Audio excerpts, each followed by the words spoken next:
Hola, ¿qué tal? ¿Cómo están?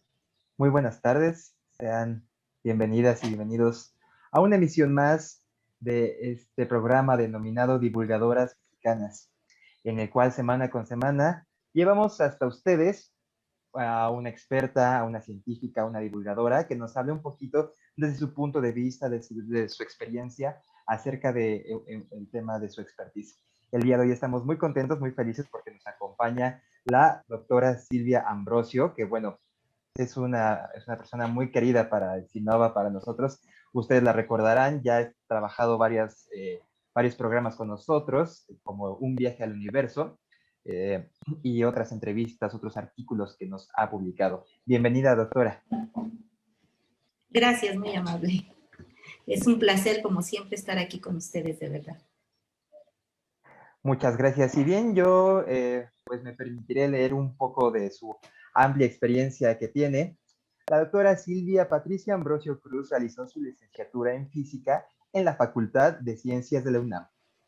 En marzo del 99 obtiene el grado de doctor en ciencias por la Universidad de Provence, esto fue en Francia, estudios que pudo realizar gracias a una beca que le fue otorgada por la UNAM.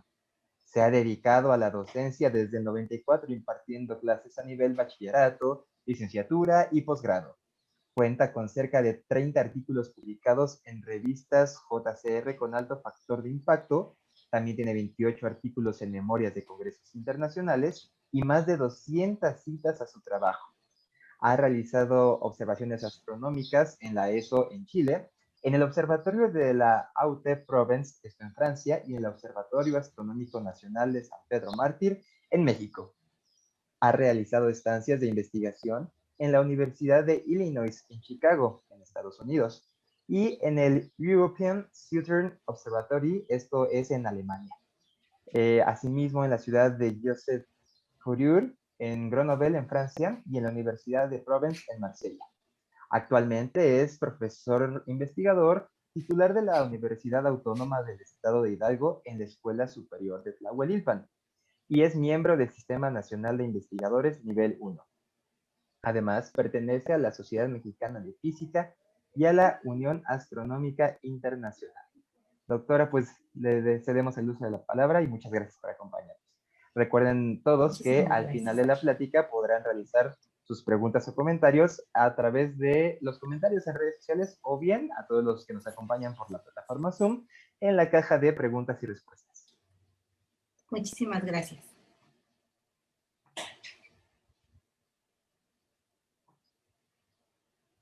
En un momento compartiremos la pantalla. Claro que sí. Estoy en una conferencia.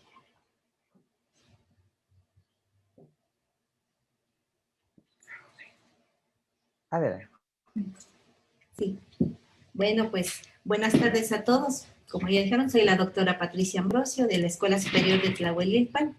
Es un campus de la Universidad Autónoma del Estado de Hidalgo. En esta ocasión, bueno, ya les voy a platicar de un poquito algo diferente sobre de mujeres y estrellas.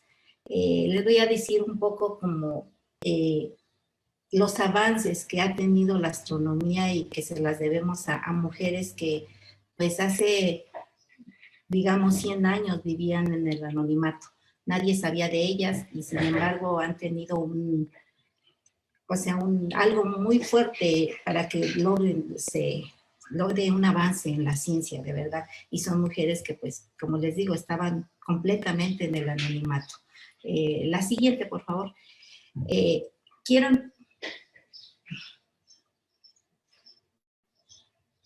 Sí, la siguiente. Gracias. Quiero empezar por lo que se le llamó las mujeres computadoras del Observatorio de Harvard. Sí, fue un grupo de mujeres que trabajaron arduamente analizando placas fotográficas. En ese entonces, bueno, las imágenes del cielo se tomaban en unas placas de vidrio. Entonces, ahí nada más simplemente fotografiaban el cielo. Entonces, entre 1880 y 1927, Edward Pickering tuvo la idea de contratar a un grupo de mujeres para que hicieran un trabajo minucioso, porque era un trabajo muy delicado, el ir analizando una por una cada una de estas placas de vidrio donde venían imágenes del cielo. Entonces, empezó a contratarlas durante este tiempo. Él llegó a contratar a 80 mujeres, mujeres que no solo se concretaron a decir, bueno, el doctor Pickering me está pidiendo que observe esta y esta placa y que le diga cuántas estrellas hay. No, ellas, aparte de eso, su mente les dio, o sea, ellas iban más allá, siempre buscaban ir más allá de lo que el doctor Pickering les dijo. Entonces, ellas, con ese análisis que ellas hicieron por ellas mismas, lograron avances muy, muy importantes. La idea de ir analizando todas estas placas, la idea principal del doctor Pickering, del observatorio de Harvard, era completar un catálogo que se llamaba de Henry Draper. En ese entonces él era un astrónomo, pero que tenía las posibilidades económicas como para pagarles a todas estas mujeres y que hicieran el trabajo para generar un catálogo de estrellas. Entonces fue la primera vez que se tuvo como un mapa completo del cielo, antes de que tuviéramos las de ya por el conocido telescopio Hubble, ¿no? Entonces, la siguiente, por favor. Todas estas mujeres trabajaban en el sótano del observatorio de Harvard. Entonces, ¿por qué tuvo esta idea también el doctor Pickering de contratar a mujeres? Porque él se daba cuenta que a su alrededor había mujeres muy capaces, muy inteligentes, pero desgraciadamente por la época, ustedes saben, la misoginia siempre ha existido, pero antes era peor, ¿no? Entonces, en ese entonces, solamente los hombres tenían acceso a telescopios, a los instrumentos. Ninguna mujer podía tocarlos. Entonces, por eso fue que el doctor Pickering se le ocurrió, tuvo esta grandiosa idea de decir, pues voy a contratar a mujeres, porque las mujeres son más minuciosas, más cuidadosas en hacer cierto tipo de cosas, ¿no? Entonces, empezó a contratar a este tipo de mujeres, ¿no? Aparte que eran estudiantes, pero que por ser mujeres no podían acceder a tener una plaza dentro de la universidad, por el simple hecho de ser mujeres. Entonces, una manera de acercarlas a lo que ellas amaban, que era el cielo, que era mirar las estrellas, estudiarlas, era dándoles este tipo de trabajo, ¿no? No reconocido porque no tenían una plaza en el observatorio, ni siquiera un pago que correspondía al trabajo que ellos estaban haciendo. Ellas tenían que entrar con algún otro tipo de nombramiento y no como astrónomas ni como lo que realmente estaban haciendo. La siguiente, por favor. En este grupo de mujeres, en total, el doctor Pickering contrató a alrededor de 80. Sin embargo, bueno, hay algunas que se resaltan más, pero sobre todo porque en los archivos que se han encontrado de este grupo de mujeres computadoras, muchas de las placas fotográficas se encuentran en unas bolsitas de papel para conservarlas mejor. Y entonces estas bolsitas solamente tienen las iniciales de las mujeres que se dedicaron a estudiar esa placa. Entonces, ha sido un arduo trabajo que han tenido en el Observatorio de Harvard para tratar de llegar a saber a quién pertenecen esas simples iniciales que están ahí. Entonces, no hay muchas todavía que se ha llegado a saber exactamente quiénes son. Entonces, les voy a dar aquí a platicar un poquito sobre la historia de unas cuantas de ellas. Empezamos con Annie June Cannon. Ella fue una mujer maravillosa que nació en 1863 y falleció en 1941. Ella era profesora y amante de la fotografía. Le gustaba mucho fotografiar y mirar al cielo. Ella de 1896 fue cuando el doctor Pickering la contactó para ver si quería formar parte de este grupo de mujeres computadoras, ¿no? Entonces, ella permaneció todo este tiempo en el observatorio de Harvard, analizando, no sé si vean en la imagen, pues se puede ver, ahí se ve cómo eran estas placas. Lo que ella está observando ahí es esta placa de vidrio y en donde estaban las imágenes del cielo. Entonces, ustedes ven y tenían que, bueno, pues, ocupar otros instrumentos para poder ampliar la imagen y analizarlas cuidadosamente. La siguiente, por favor. Bueno, Annie se dedicó ella era amante del cielo, porque su madre le inculcaba mucho en mirar al cielo, y de ahí le empezó a nacer el amor por las estrellas. Entonces, una vez que estuvo dentro de este grupo del doctor Pickering, ella se dedicó a catalogar las estrellas de acuerdo a su brillo. Pero a ella le dijeron, catalógame estas estrellas, de estas placas, tú me vas a catalogar estas estrellas, me vas a decir qué brillo tienen. Pero ella no se conformó con eso, sino que ella generó su propio sistema de clasificación estelar, ¿sí? Que es lo que hay, y este sistema de clasificación estelar es el que se sigue ocupando hasta la fecha, ¿no? Ella, después de que publicó este catálogo, inclusive hizo un catálogo que fue el primer catálogo de clasificación estelar que ahora sí que ha habido, ¿no? Entonces, ella después de que lo publicó, pues sí, se hizo famosa, y entonces ya ella empezó a dedicar a su vida a escribir libros y a participar en conferencias, encuentros de mujeres científicas, porque ella lo que buscaba también era el defender el papel de la mujer en la ciencia, donde en un mundo, imagínense que en esas épocas pues, estaba pues dominado por la masculinidad, ¿no? Entonces, ese era su fin, para eso participaba en conferencias, para defender el papel de la mujer. Y bueno, ella murió un 13 de abril de 1941, entonces en ese día quedaba atrás toda su vida que había dedicado a la ciencia, y sobre todo, que ella buscaba la reivindicación de la mujer en el mundo de la astronomía, ¿sí? ¿Por qué? Porque ella decía que la mujer también tenía derecho a estudiar las estrellas, porque ella lo veía como un derecho. Imagínense, en ese entonces era un derecho que exigías el poder estudiar estrellas, porque como mujer no tenías derecho. Entonces ella decía que pues merecíamos el mismo respeto que los hombres. Y pues así acabó su vida el 13 de abril de 1941. La siguiente, por favor. Dentro de esta clasificación que Annie Cannon realizó de las estrellas se sigue utilizando hasta la fecha. Y gracias a estas bases que sentó la doctora Annie, fue que ahora podemos ver que efectivamente, o sea, esa clasificación es real, existe, ¿sí? Y la podemos asociar con las temperaturas. Este es un diagrama que se utiliza ahora en día y se utiliza para todo aquel que estudie la evolución estelar, en donde estamos asociando cada uno de estos tipos estelares que Annie le dio, que fue la letra O, B, A, F, G, K, O, M, que está en la parte de abajo, está relacionado con la temperatura que tiene la estrella. Imagínense, la doctora fue capaz en ese entonces, con herramientas tan rudimentarias como un simple vidrio con una foto del cielo, para decir que estas estrellas pertenecían a este tipo porque tenían algo diferente una entre otras. Y ahora pues ya nos damos cuenta que efectivamente la diferencia es en sus temperaturas. Y algo muy curioso, Annie le dio este tipo de letras porque son las iniciales de una frase que ella creó en inglés, que es, oh, be a fine girl, kiss me, ¿no? O sea una buena chica, bésame, ¿no? Entonces, por eso es que ella tomó esas letras, O, B, A, F, G, K, M. O sea, pareciera que está de manera azarosa, ¿no? La siguiente, por favor.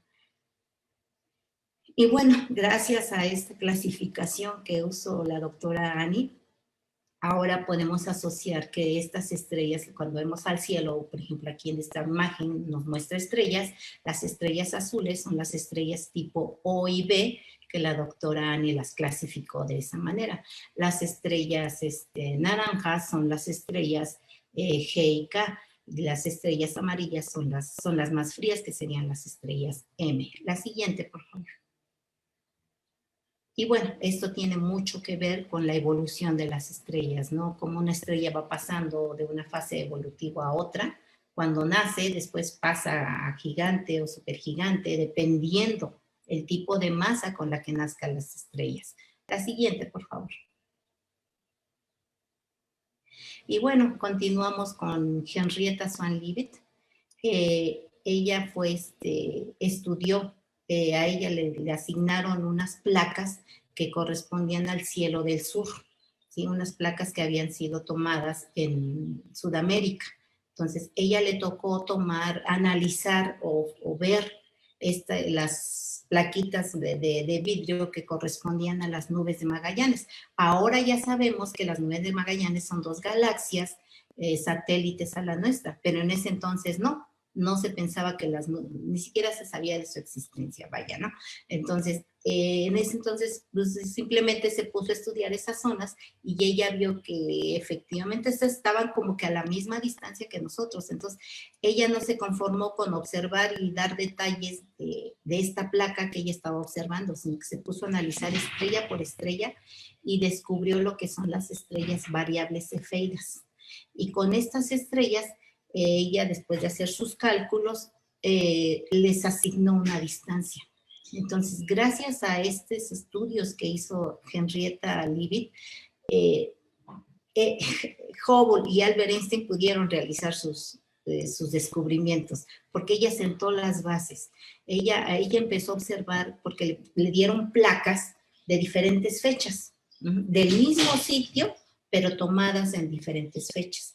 Entonces, ella, al estar analizando placa por placa, se dio cuenta que el brillo de algunas estrellas variaban. Entonces, se dio cuenta que no todas las estrellas eran iguales. Entonces, ahora las conocemos como variables cefeidas. Entonces, ¿qué es lo que ella observaba? Dice, es que si estas estrellas están variando y si están a la misma distancia, ¿qué es lo que está ocasionando? ¿No? Entonces, hizo su análisis y encontró una relación con la distancia. Entonces, gracias a ella fue la primera persona y la primera mujer que empezó a medir el universo. Ahora ya medimos distancias, medimos las velocidades a las que se mueve una galaxia, una nebulosa, una estrella. Gracias a esta mujer encontró el método para poder medir las distancias, la distancia en el universo. La siguiente, por favor. Y bueno, ¿qué son las variables cefeidas? Son estrellas que su brillo va a ir variando, pero varía de manera muy rápida. Entonces, en un periodo de tiempo de 4 a 5 días, la magnitud o el brillo de una estrella va a decaer muchísimo. Y después se vuelve a observar que vuelve a aumentar su brillo y vuelve a bajar. Entonces, hay una relación entre el periodo de una variable cefeida y la luminosidad que tiene. Entonces, eso es una variable cefeida. Son estrellas en las cuales su brillo va variando. Sube a una cantidad de brillo, decae y vuelve a subir. Entonces, gracias a este tipo de estrellas es posible medir las distancias en el universo. La siguiente, por favor. Muy bien. Pasamos con Cecilia Payne. Ella es una mujer realmente admirable y que de verdad que se encontró con tantas trabas en su camino, pero finalmente logró lo que quiso, ¿no? Ella en 1920 terminó sus estudios de física y química en Cambridge. Sin embargo, no obtuvo un título, porque en ese entonces estaba prohibido o se veía mal que una mujer tuviera un título universitario, ¿sí? Ella terminó con honores su carrera de física y química.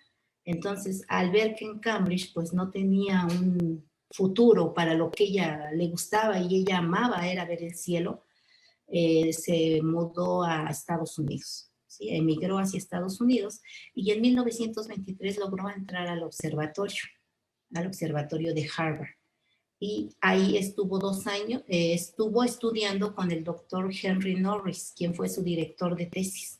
En 1925 ella terminó su tesis doctoral sobre la composición de las estrellas y ella ahí en su tesis determinó que las estrellas contenían hidrógeno y helio. Sin embargo, su asesor de tesis doctoral, el doctor Norris Russell, le dijo que quitara ese párrafo, que eso era claramente imposible, que las estrellas contuvieran hidrógeno y helio, porque en ese entonces se pensaba que las estrellas tenían una composición física a la del planeta Tierra. Entonces, eso era como una locura, inclusive fue objeto de burla ella, por atreverse a decir que las estrellas estaban compuestas principalmente de hidrógeno y helio. Digo, y ahora ya se sabe que los principales elementos químicos que componen el universo, pues es el hidrógeno y el helio. Sin embargo, a ella le hicieron quitar eso de su tesis. Después, en 1929, cuando empezaron, digo, les metió yo con la espinita o no sé, empezaron a hacer más estudios, avanzó un poquito más la ciencia. El doctor Henry Norris se disculpó con ella y le dijo que efectivamente tenía razón. Las estrellas se componían principalmente de hidrógeno y helio. Inclusive a su tesis la llamaron la tesis más brillante jamás escrita en astronomía. Entonces su tesis posteriormente ya le permitieron aumentarle este párrafo que le habían hecho borrar, en donde ella afirmaba que las estrellas estaban compuestas de hidrógeno y helio. Y lo hicieron un libro que ya es muy utilizado por todo el mundo, de atmósferas estelares. Ese es su libro. La siguiente, por favor. Bueno, ya posteriormente, de que terminó su tesis en 1925, ella trabajó de 1927 a 1938 como asistente del director en ese entonces del Observatorio de Harvard, Harold Shapley. Entonces, ella era una simple asistente, no podía tener ella un puesto de investigadora, mucho menos un puesto de profesora. ¿Por qué? Por el hecho de ser mujer. Y sobre todo porque en ese entonces quien era el presidente de Harvard, Abbott Lowell, era una persona sumamente misógina, decía que ninguna mujer tenía derecho a tener un puesto de profesora en esa universidad, que al menos mientras él fuera el presidente de Harvard, ninguna mujer iba a poder tener ese puesto algún puesto de profesora. Afortunadamente después hubo otro presidente, entonces ya la doctora Cecilia Payne pudo ingresar y ser la primera mujer en dirigir un departamento en Harvard. Ella dirigió del 55 a 1966 el departamento de astronomía de la Universidad de Harvard. Ella se describía a ella misma como una rebelde contra el rol femenino, ¿sí? Porque siempre nos etiquetan, eres mujer, te dedicas a casa. Eres mujer, no tienes derecho a una vida universitaria. Entonces ella sí se describía a ella misma, yo soy una rebelde en contra del rol femenino. Y también ella decía que una de sus principales luchas era estar en contra de ser pensada y tratada como inferior por el simple hecho de ser mujer. ¿Sí? Porque le negaron un título universitario cuando estudió física y química, ¿no? Por el simple hecho de ser mujer le negaron su título y después le negaban el poder acceder a una plaza como profesora en la Universidad de Harvard por el simple hecho de ser mujer. La siguiente, por favor. Y bueno, gracias a estos estudios de composición estelar de la doctora, pues ahora sabemos que efectivamente las estrellas no se parecen en nada a nuestro planeta Tierra, ¿no?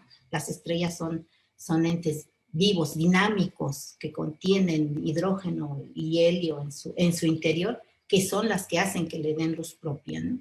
Aquí tenemos, bueno, una imagen ya actual del Sol, ¿no? Como el Sol no es un ente quieto, sino es un ente vivo en el que están ocurriendo procesos químicos que le van a generar esta luz propia. La siguiente, por favor. Y bueno, aparte de no ser unos entes, de que las estrellas no sean unos entes quietos, pues también tienen fases, ¿no? Tienen fases y épocas. En este caso, el Sol tiene un ciclo de 11 años, ¿no? Cada 11 años va variando la intensidad que existe en su atmósfera superficial. La que sigue, por favor. Y bueno, pasamos con Wilhelmina Fleming. Ella fue la primera mujer computadora que contrató el doctor Pickering. Ella llegó de Escocia en los años de 1870. Desgraciadamente llegó a Estados Unidos y bueno, se divorció de su esposo, estando ella aún embarazada. Entonces, como dicen, no hay mal que por bien no venga, o cuando se te cierra una puerta, siempre habrá una ventana que se te va a abrir. Y eso para ella creo que al ocurrirle esto descubrió su vocación, ¿no? Al verse sola y con un hijo, pues encontró trabajo como ama de llaves en la casa del doctor Pickering. Entonces, ella en las múltiples charlas que tenía con el doctor Pickering, el doctor se dio cuenta de que era una mujer inteligente, realmente inteligente, y le propuso empezar a formar este grupo de computadoras, mujeres computadoras, ¿sí? Ella fue la primera mujer que trabajó en este sótano del observatorio de Harvard, y fue en 1881, perdón, ahí está mal la fecha, error de dedo, ¿sí? Fue en 1881. Ella fue la primera en donde el doctor, pues gracias a esta visión que tuvo el doctor Pickering, ella vivió encantada ahí analizando estrellas. Inclusive llegó ella a ser digamos, la que dirigía este grupo de mujeres, era como la jefa de ellas, ¿no? Ella a lo que le pusieron a analizar fueron las plaquitas de vidrio de nebulosas, de estrellas también, pero ella al observarlas veía ahí que entre las estrellas, entre los puntitos, pues existía algo, y esto se repetía cada que tomaba una placa diferente. Entonces a eso ella le llamó nebulosas. Entonces ella llegó a descubrir 59 nebulosas gaseosas. Y aparte también, como a ella lo que le habían puesto a hacer era a describir las estrellitas, pues encontró una clasificación de las estrellas de acuerdo a la cantidad de hidrógeno que contenían cada una de ellas. De las estrellas empezó a clasificarlas de diferente manera, pero ya desde una visión de la química, del contenido que tenían de hidrógeno. Sin embargo, ella descubrió las primeras nebulosas, ¿no? A decir que en el cielo no simplemente había estrellas, sino que había nebulosas. La que sigue, por favor. Y bueno, ¿qué son las nebulosas? Si observamos, ya es una imagen moderna, ¿no? Los puntitos son estrellas y se alcanza a ver como un velo. Esa es una nebulosa. Imagínate en ese entonces, en una foto, en una placa de vidrio, imaginarte que lo que veías era una nebulosa y no tu dedo que le habías puesto a la placa, quizá, no sé. Y imagínense, yo digo, las fotos en ese entonces pues no eran nítidas, ¿no? Entonces, pues sí, de verdad, gran derroche de imaginación y de inteligencia de estas mujeres. Entonces, una nebulosa es esto, es la cantidad de gas y polvo que están alrededor de las estrellas. Estas son tipo de... la siguiente, por favor. Dentro de las nebulosas, pues hay diferentes tipos, ¿no? Hay las nebulosas formadas, debidas a la formación estelar, al nacimiento de estrellas. Se forman estas nebulosas. Este es un ejemplo de ellas.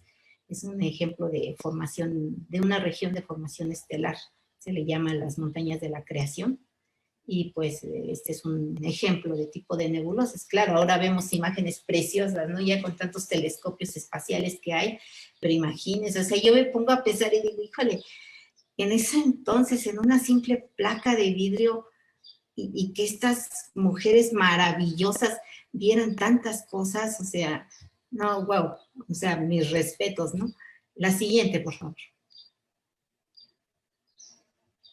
Otro tipo de nebulosas que tenemos también son las nebulosas planetarias, pero estas son debidas ya a muertes de estrellas. En la anterior, pues teníamos una nebulosa formada cuando la estrella nace.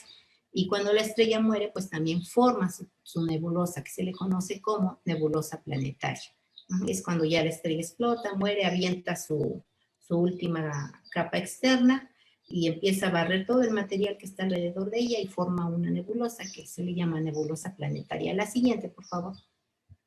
Y pues otro tipo de nebulosa que tiene también que ver con la muerte de las estrellas, pues es una nebulosa de supernova, ¿no? En este caso, si alcanzan a ver en la parte de abajo, se ve como una burbujita. Bueno, pues es la burbuja formada por la explosión de supernova, y pues es el material que va barrido y se ve la burbuja de gas y polvo. La siguiente, por favor. Y bueno, esta fue la nebulosa que descubrió la doctora, ¿sí? Es la nebulosa cabeza de caballo. Pero pues imagínense lo que ella podía ver en ese entonces en una plaquita de vidrio. Ella nada más simplemente vio algo raro ahí, y lo que se ha encontrado dentro de las bolsitas de las placas de de las fotografías de vidrio que analizó Wilhelmina Fleming, encontraron bocetos donde ella intenta dibujar esta nebulosa, entonces, y la describe. Entonces ella ahí nada más describe, dice, yo observo entre las estrellas una cosa semicircular que es prominente y que no corresponde a esta zona del cielo, ¿no? Sin saber que ella ya estaba describiendo la nebulosa cabeza de caballo. La parte que ella lograba distinguir, pues es la más brillante de aquí de la imagen, que es la parte superior, la parte de la cabeza. Entonces simplemente ella alcanzaba a ver esa parte semicircular, que así lo describía ella, ¿no? Dentro de las bolsitas del vidrio, de las placas de vidrio que le tocaba a ella analizar. Entonces, pues fue la primera persona en describir esta nebulosa. Ahora ya tenemos imágenes maravillosas como esta, ¿no? Donde se ven preciosos los objetos. La siguiente, por favor. Y bueno, no podríamos terminar sin mencionar a nuestra queridísima doctora Paris Pismich. Ella es la doctora que se puede considerar la madre de todos los astrónomos mexicanos, ¿sí? Ella fue nacida en Estambul. Sin embargo, ella era de origen armenio, pero sus estudios universitarios los hizo en Turquía. Ahí fue donde logró doctorarse. Fue la primera estudiante mujer ahí en la Universidad de Turquía. Ella fue la primera doctorante, la primera mujer en titularse de eso. Entonces, su director de tesis, al observar que tenía... pues era una mujer muy inteligente y que tenía grandes posibilidades de desarrollarse, decidió enviarla a Harvard. La envió a Harvard, dice, ¿sabes qué? Aquí no te vas a desarrollar realmente como tú quieres. Vete a Harvard. La envió a Harvard en 1938 y ahí conoció, afortunadamente para nosotros los mexicanos, a su esposo, al doctor Resillas. Él estaba estudiando matemáticas en ese entonces en la Universidad de Harvard. Entonces, el doctor Resillas ahí se conocieron y se casaron y decidieron venirse a México. En 1942 ellos llegan a México. En ese entonces, imagínense, o sea, la ironía de las cosas, ¿no?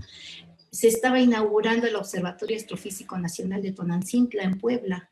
En 1942 ya estaba el presidente inaugurando el gran observatorio, pero en México no había ningún astrónomo. O sea, íbamos a tener un observatorio sin tener astrónomos. Entonces, afortunadamente había llegado la doctora Paris y ella fue la encargada, estuvo de encargada en ese observatorio. La siguiente, por favor. Entonces, ella estuvo de encargada en ese observatorio, sin embargo, volvió a regresar a Estados Unidos porque había dejado ahí asuntos pendientes. Y el observatorio pues se mantuvo así, sin astrónomos. Después, afortunadamente, la doctora Paris Pismich regresó y en 1948 decidió dar formalmente clases de astronomía en la UNAM, ¿sí? Entonces, ella empezó a formar a los primeros astrónomos mexicanos. Y además de que fue la primera persona dedicada a la astronomía profesional en México. Y siendo mujer. Es lo que más me llena de orgullo, ¿no? Y ella, bueno, obviamente se considera como profesora y tutora de la gran mayoría de astrónomos profesionales en México. Ella desgraciadamente muere en 1999, pero siempre hasta el último minuto de su vida, ella iba al instituto. Ella pedía que la llevaran al instituto. Yo tuve la fortuna de tenerla en mi sínodo de examen profesional. Aquí está la doctora Párez en la parte de en medio de la fotografía. Esa es cuando yo hice mi examen profesional y ahí estuvo la doctora Párez. Entonces tuvimos la fortuna de que ella llegara aquí y que podernos desarrollar muchas personas que nos gusta el cielo tuvimos para acercarnos más a las estrellas. Ella se dedicaba al estudio de galaxias, hacía de todo la doctora, o sea, le podías hablar de cualquier tema que quisieras, pero ella se enfocaba un poquito más hacia las galaxias, ¿no? Ella hizo muchos estudios de qué era lo que originaba los bracitos espirales de las galaxias. La siguiente, por favor. Y bueno, es un ejemplo de galaxias, ¿no? Vemos ahí los bracitos espirales. La doctora Paris se dedicó a decir por qué se iban formando las galaxias, de qué estaban los bracitos espirales, qué tipo de estrellas estaban dominando en cada uno de estos brazos espirales. Tiene unos trabajos maravillosos la doctora Paris. La que sigue, por favor. Y bueno, las galaxias se dividen en diferentes tipos, ¿no? No todas son espirales, galaxias elípticas, espirales y barradas. La siguiente, por favor. Y bueno, cada galaxia contiene del orden de miles de millones de estrellas, ¿no? Cada una. Este es un ejemplo de galaxia barrada. Y a ver, es para mostrarles los tipos de galaxias que hay. La que sigue, por favor. Esta es una galaxia espiral, como la primera de la primera diapositiva, la siguiente. Y bueno, termino con esta foto en donde aquí vemos al doctor Pickering, que gracias a su visión permitió a un gran número de mujeres desarrollarse en lo que ellas amaban, que a pesar de la época en la que vivían, ¿no? En la que les impedían, pues, por el simple hecho de ser mujeres, pues, dedicarse a lo que ellas les gustaba, que era ver el cielo, ver las estrellas, analizar, estudiar, ser científicas, era lo que ellos pedían solamente. Y gracias a esta visión del doctor Pickering, bueno, pues, muchas de ellas pudieron desarrollarse, y yo creo que ahora a nosotras, las astrónomas actuales, nos sirven de un gran ejemplo, estas mujeres, ¿sí? De que a pesar de las circunstancias tenemos que salir adelante y hacer lo que nos gusta y lo que nos apasiona. Entonces aquí les dejo esta imagen del doctor Pickering con algunas de sus mujeres computadoras. Esta foto fue tomada en 1911. Pues es todo, gracias.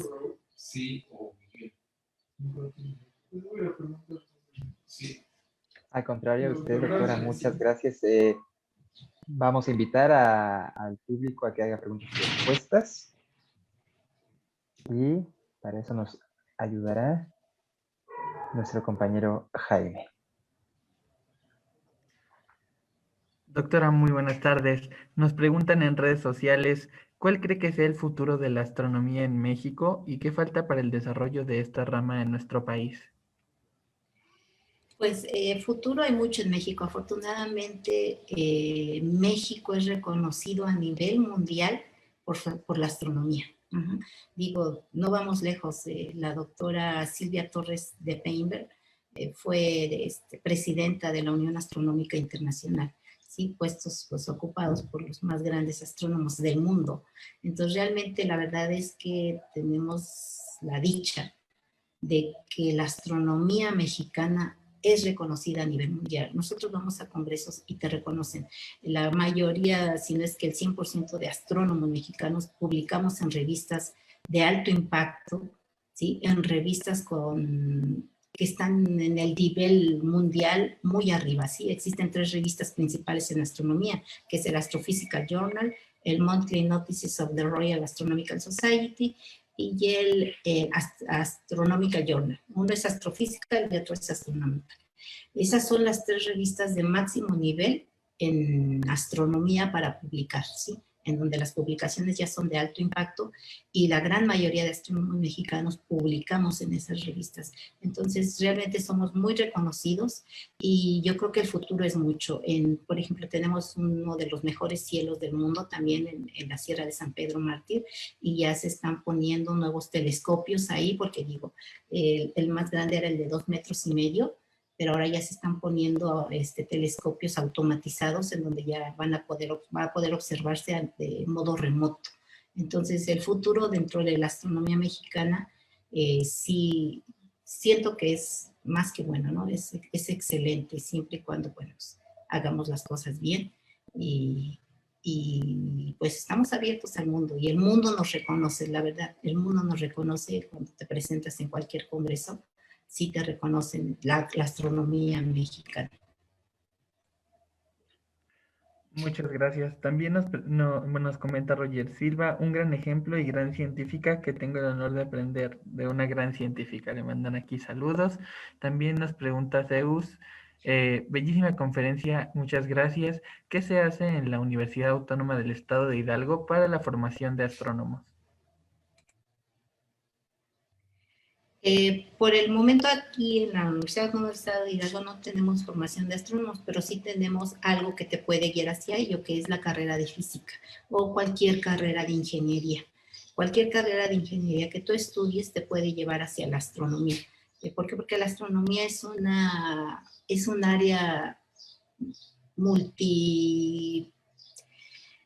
multitemática, por así decirlo, ¿no? Entonces, mientras tú estudies cualquier carrera de ingeniería o de física o de química, tú puedes tomar después algún posgrado en astronomía. En la Universidad Autónoma del Estado de Hidalgo sí hacemos astronomía, bueno, estoy yo, y en el Instituto de Ciencias Básicas e Ingeniería está un grupo que trabaja con el grupo del HOC, del telescopio que está en la Sierra Negra, del telescopio de tanques de agua. Está ese grupo ellos están en el área de física, ya es un grupo de astrónomos como de 4 o 5 físicos que están trabajando con astrónomos de manera directa. Inclusive hay chicos que ya están realizando su tesis con estos temas. Entonces les digo, cualquier área de ingeniería lo podemos enrolar hacia la astronomía. Inclusive digo, yo aquí estoy en la carrera de software y para poder hacer astronomía se requiere de software, ¿sí? Se requiere de software, desarrollar software innovador para poder hacer el desarrollo de los datos o realizar modelaje de lo que estamos observando nosotros, los astrónomos observacionales. Necesitamos que se hagan modelos numéricos. Entonces, todo esto, les digo, en cualquier área de ingeniería, de física o química, te puede encaminar hacia lo que es la astronomía. Si hacer un posgrado aquí, para posgrado de astronomía, pues nada más está la UNAM y el INAOE. Los únicos que tienen ahorita posgrados en México de astronomía. Muchísimas gracias. Otra pregunta que nos llega de Leo Macías nos pregunta, en México, ¿qué avances hay en cuanto a la investigación de ondas gravitacionales? Ay, muchísimas. Hay un grupo en el Instituto de Astronomía de la UNAM que se dedica a eso, a ondas gravitacionales, y que trabajan en coordinación con gente del Instituto de Física y del Instituto de Ciencias Nucleares. Es un grupo muy fuerte en ondas gravitacionales, ¿sí? A nivel internacional son muy reconocidos y pues sí, el campo de la astronomía es amplísimo, amplísimo. Y sí, digo, en general todas las áreas tienen gran reconocimiento y investigadores realmente reconocidos en su área. Gracias. También Yolanda Cruz Rufino nos comenta, excelente, doctora Silvia Patricia. Le mandan Gracias. aquí saludos. Otra de las preguntas que tenemos es, ¿cuál es el principal reto de la astronomía para los años venideros en México? El principal reto va a ser el poder acceder o el poder tener telescopios más grandes, ¿sí? Les digo, ahorita se está colocando los nuevos telescopios automatizados en San Pedro Mártir, pero pues va a ser el tener que crear nuevos, generar nuevos y más grandes, porque para poder tener imágenes más nítidas. Y pues realmente no hay como algo que nos limite, ¿no? Si vemos que los telescopios terrestres no nos dan, pues podemos meter tiempo de telescopio para los telescopios espaciales. Digo, hay muchos mexicanos que tienen proyectos en este tipo de telescopios, entonces realmente limitación no hay ninguna más que las que nos ponemos nosotros, ¿no? Perfecto, pues muchas gracias, doctora. Creo que eso sería todo por la ronda de preguntas y respuestas. Les recordamos que cualquier otra pregunta que tengan, ya sea para la doctora, para contactarla, van a estar sus redes sociales en la página de Divulgadoras Mexicanas. Y bueno, le agradecemos mucho, doctora, su participación. Yo dejo a Carlos para dar cierre a esta conferencia. Gracias.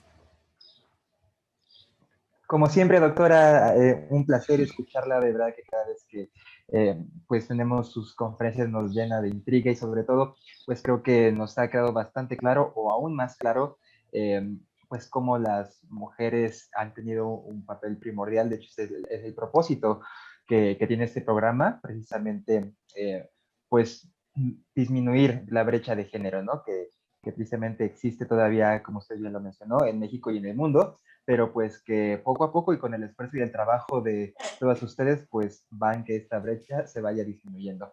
A nombre del Consejo de Ciencia, Tecnología e Innovación de Hidalgo, le agradecemos mucho y los esperamos la próxima semana. Recuerden también que esta plática va a estar en el canal de YouTube, así pueden encontrarla, en el canal de Citnova Hidalgo. Asimismo, esta plática se va a quedar en los canales de Facebook para que pues ustedes puedan pues seguirla viendo, y como bien lo decía mi compañero Jaime, si tienen alguna duda, pueden contactar a la doctora en el portal de Divulgadoras Mexicanas. Recuerden que ahí se encuentran también los datos de todas estas mujeres científicas que nos han acompañado ya desde el mes de marzo.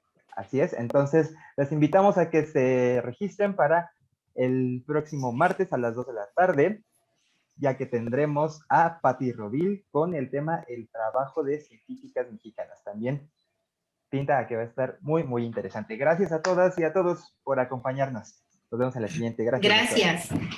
Gracias. Un placer. Hasta luego y buena tarde.